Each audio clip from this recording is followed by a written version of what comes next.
We've been talking a lot about the protests that happened in Auckland. Well, they've been happening, honestly, in different places around the world. People taking to the streets to protest Israel's involvement in Gaza at the moment, the bombing of hospitals and the growing death toll there, people calling for a ceasefire. But this, of course, has caused a lot of controversy, not just on the streets of Auckland, but in congregations and even in households around the world. Jumping into that controversy, boots and all, with a smile on his face, Dr. Craig Heilmann. Craig, kia ora. Good morning. Thanks for your time today.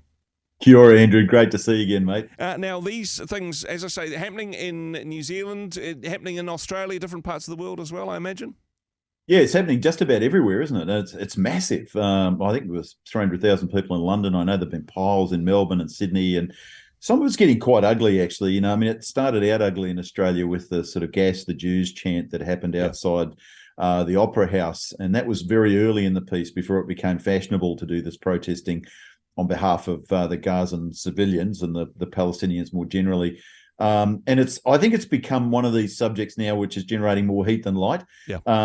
Politicians are speaking into it, but are not doing what they should do, which is trying to calm people down and trying to give some wise advice. For example, it's clearly unwise for Palestinian people or pro-Palestinian people to be marching and chanting outside a synagogue. That's just unwise. There are other places in town you could do that. It's just, making people feel afraid, particularly Jewish people, given all the history, is not wise. And no matter what you're protesting or what you think's at stake. People are passionate about this because, honestly, innocent people, innocent children have been caught on the crossfire on both sides. There is a cry from the heart for justice, but I suppose a blind spot to the recognition that there is fault on both sides, and a lot of emotion, a lot of chanting, not a lot of conciliatory behaviour. But I mean, hey, you can understand why people are passionate, perhaps, Craig?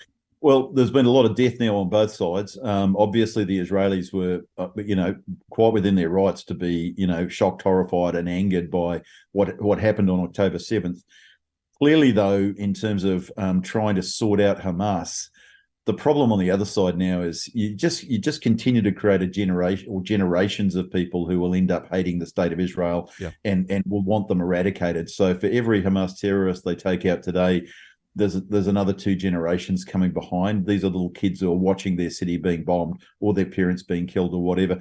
And so I find myself a little bit cold now, mate, to the justifications that come on either side, because I think ultimately, we're not actually talking about sensible things anymore. The reality is when civilians are dying, and I understand they're being used as human shields, and I understand Hamas is hiding under hospitals and things. I get it. But I personally question the wisdom of what the Israelis are doing. But on the other hand, I also see it from their point of view that they probably can't think of another way they're going to be able to do. They're going to have to get rid of Hamas, is what they've told themselves. And I don't know if they've even got a plan for afterwards in terms of what happens, Hey, with respect to people who have personal connections to the situation, I know some of the people protesting, they are people from Palestine, or they have friends or family who are in Gaza at the moment. And that is just such a heartbreaking situation. I couldn't get my head around it. But honestly, Craig, most of the people that are protesting in different places around the world, these are people who have got a head of steam because they read something on Facebook and they decided, that's it, I'm marching. Actually, it's not necessarily the people directly affected who have jumped into the fray. It's it's people that have perhaps chosen to jump into a debate and to a conflict which isn't really theirs to be upset about.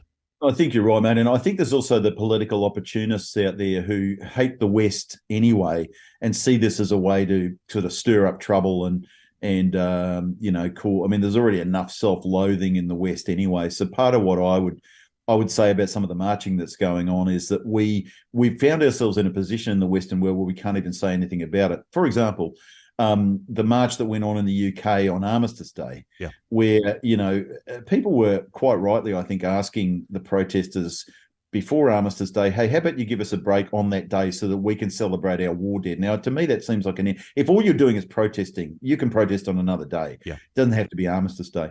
But it's like that couldn't be respected. That had to be trampled on too. Or, for example, there are now things appearing graffitied, anti-Jewish, anti-Semitic stuff appearing graffitied on war memorials and things in Australia. Yeah. It's like it's spilling out into a wider attack on the Western world itself. But of course, the Western world can't say anything really in reply because we've convinced ourselves that everything that the West stands for is wrong and all of its history is broken, and there's something that has to be atoned for continually. That means that we can no longer speak and say, hey, some of the protesting is unreasonable. We just can't find it within ourselves to say that. And anyone who does say that, we're now demonizing as, a fundamentalist of some kind, or a right-wing Christian nationalist or something. We seem to have lost all ability to actually stand back and reason about this stuff now. There is, I suppose, a lot of name-calling and tribalism in there. One of the things, in some ways, that was, I found personally interesting is some of the protesters in the Auckland situation on Sunday were representatives of the Jewish community. Right. Some of the protesters on the other side are Palestinians who say, we certainly don't support Hamas.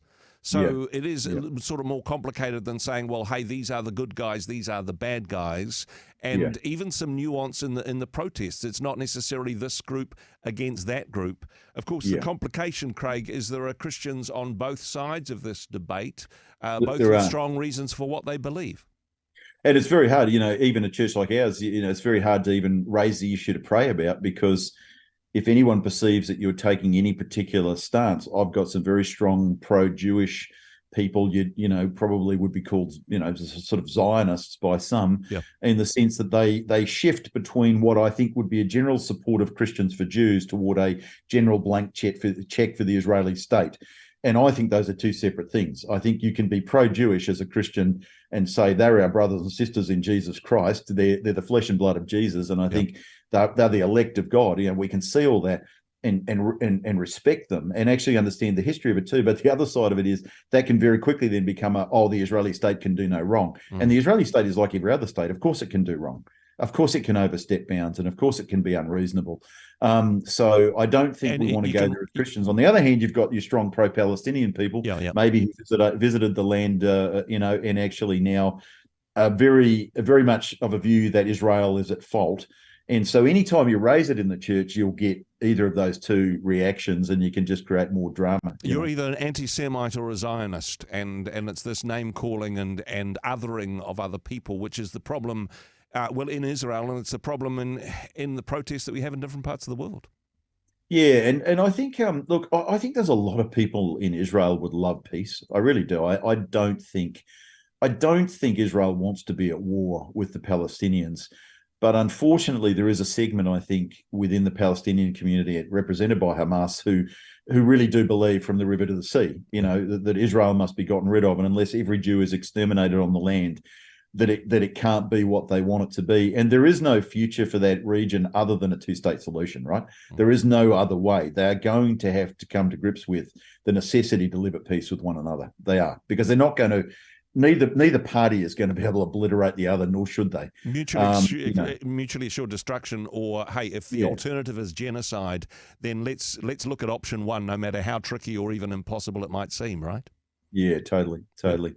But yeah, I do think the Western situation is very interesting, because we are so self-loathing at the moment and feeling so much guilt and burdened by our colonial past that everything about the colonial past has become an unmitigated disaster. And I think that one of the things we're going to have to come to grips with in the Western world is we can't escape. We don't have to be Christian societies anymore, but we can't escape our Christian past. Yeah. The reality is our societies were formed very much out of a Judeo-Christian ethic, like it or not. And as much as the people who rule us try to get away from that as much as they can, and the kind of multiculturalism and all the rest of it is one of the ways to do that. But nonetheless, we're going to be very, very Christian in the way we do things in the West for a long time to come. Yep. And there are no obvious alternatives in terms of a public culture or public philosophy to replace what couple thousand years of Christian history has given the West. And it's not all bad news. Let's face it. The very fact you can freely protest, try doing that in Iraq. Or try doing that in Saudi Arabia. You might not be allowed to do it, or you might even be allowed to do it in Egypt, but you can come as a refugee to the West and get out and fly your flag and protest. But what you have to do is do it in a way that Westerners can live with. And one of those things is we don't go and threaten other people that we're marching against. It's got to be peaceful. It's got to be your voice being heard. It's got to be the ballot box, not the bomb, that kind of thing. And I think that's partly being missed, but there's also an element at which no one feels free to say that. At the moment. Well, hey, thank you for having the courage to say that. I'm sure there'll be people on both sides that disagree with your opinion, Craig. But hey, appreciate you taking the time to talk about what is a contentious but important issue. Thanks for joining us. Kia ora, mate. Blessings.